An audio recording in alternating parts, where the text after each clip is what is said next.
Bonjour! Alors aujourd'hui je vais vous parler de l'interface de configuration de la Freebox. Une interface assez complexe avec beaucoup de paramètres.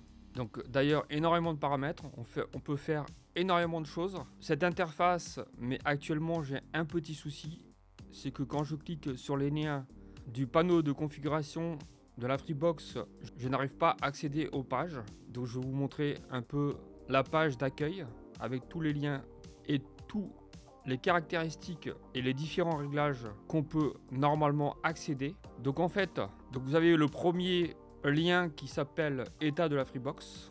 Donc ça permet de savoir à quelle température elle est, la vitesse de connexion, etc. Tous ces paramètres là.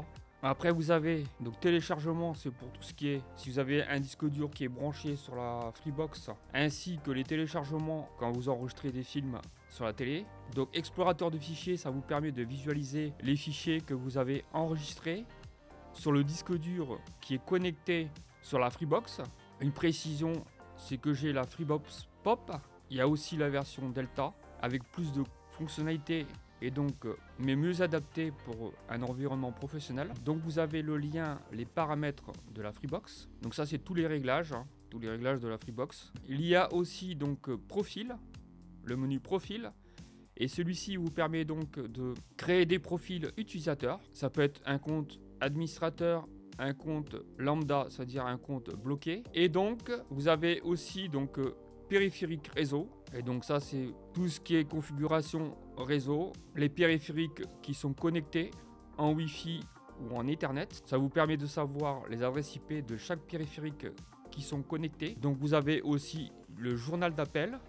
Donc ça vous permet d'avoir tout le journal des appels sortants et entrants. La gestion des enregistrements, là je pense que c'est plus la télé, donc au niveau des enregistrements vidéo. Et donc vous avez le guide des programmes, donc là le guide des programmes c'est au niveau de la télévision, donc tout ce qui est programme. Et donc l'application Contact qui vous permet donc d'inscrire des contacts directement sur votre Freebox. Donc il faut savoir que vous avez deux modes pour se connecter à cette interface de configuration.